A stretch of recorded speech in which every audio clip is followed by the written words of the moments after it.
everyone, welcome back to my channel. Time flies but history never does. Let's get started.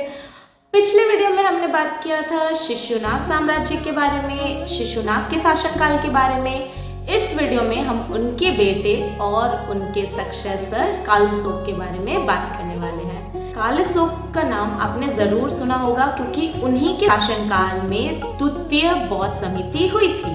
कालशोका, जिन्हें हमारे ancient text में काकावर्ना और काले रंग का कहा गया है, ये शिशुनाग साम्राज्य के सबसे महत्वपूर्ण और प्रचलित राजाओं में से एक है और ये शिशुनाग के सक्सेसर भी थे। कालशोका को मुख्यतः दो कारणों के लिए जाना जाता है।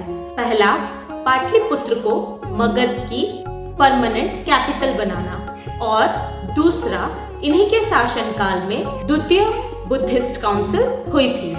आइए हम इसके बारे में विस्तार से बात करते हैं। जैसा कि मैंने पिछले वीडियो में बताया था कि शिशुनाग ने वैशाली को प्राइमरी कैपिटल बनाया था, क्योंकि अगर आपको याद होगा तो शिशुनाग ने मगध के 100 साल पुराने शत्रु अवंती साम्राज्य को हराया था।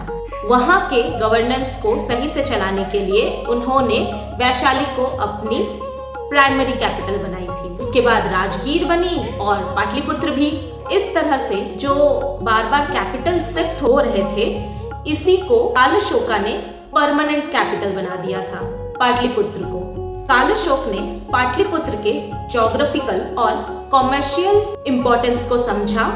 पाटलिपुत्र गंगा, सोम और गंधक नदियों के संगम पर स्थित था, जहां से खेती बाड़ी और मिलिट्री को अच्छे से संभाला जा सकता था। इसी पॉलिटिकल स्ट्रेटेजी को समझते हुए उन्होंने पाटलिपुत्र को अपना परमानेंट कैपिटल बनाया और मौर्य साम्राज्य तक पाटलिपुत्र ही मगध की कैपिटल बनी रही। अब हम बात करेंगे दूसरी बौद्ध समिति के बारे में। कालशोक के शासनकाल की सबसे बड़ी कल्चरल और रिलीजियस इवेंट थी सेकेंड बुद्धिस्ट काउंसिल, जो उनके शासनकाल के 10वें साल में वैशाली में हुई थी। क्यों हुई थी? क्योंकि बुद्धिस्ट मॉन्क्स के बीच में विनय पिटक को लेकर मतभेद के कारण सेकेंड बुद्धिस्ट काउंसिल हुई थी।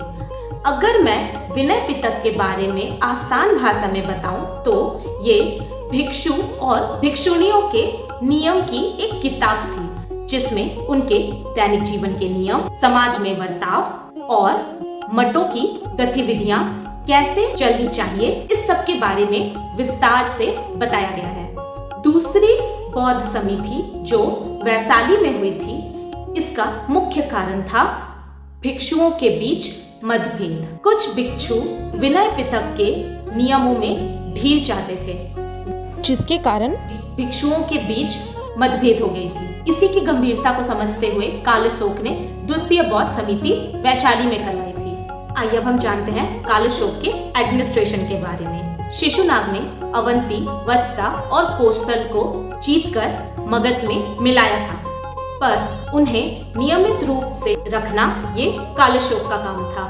कालशोक ने इन जगहों पर एक विशाल नौकरशाही बनाई थी, जिसे हम ब्यूरोक्रेसी और डिपार्टमेंटलिज्म के नाम से भी जानते हैं, ताकि दूर दराज के देशों से नियमित रूप से टैक्स और वहां पर किसी भी प्रकार की विद्रोह ना हो, इस चीज को मद्देनजर रखते हुए उन्होंने एक विशाल ब्यूरोक्रेसी बनाई थी।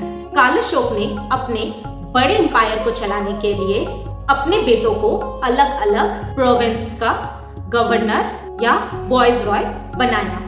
बुद्धिस्ट टेक्स्ट के मुताबिक कालशोक के 10 बेटे थे और उसने अपने 10 बेटों को 10 अलग अलग प्रोविंस का गवर्नर बनाया था। पाटलिपुत्र को अपना कैपिटल बनाकर उन्होंने जल सेना और रिवर लाइन वॉरफेयर पर भी ध्यान दिया। उनकी सेना में हाथी, घोड़े, रथ तो थे ही, उन्होंने नदियों के रास्ते से भी तेजी से सेना भेजने की कैपेसिटी भी डेवलप की थी। कालशोक की मृत्यु के बाद उनके 10 बेटों में पॉलिटिकल इनस्टेबिलिटी के कारण उनका शासन आगे नहीं बढ़ पाया और उदय हुआ नंद साम्राज्य का। अगले वीडियो में हम बात करेंगे महापद्मनन यानी नंद साम्राज्य के विषय में। इस वीडियो को हम यही समाप्त करते हैं। अगर आपको मेरी वीडियो पसंद आई है तो please like share and subscribe करें, और आपका कुछ भी क्वेरी हो उसे कमेंट कीजिए, मैं इसका जवाब आपको जरूर दूंगी। Thank you for watching, bye bye.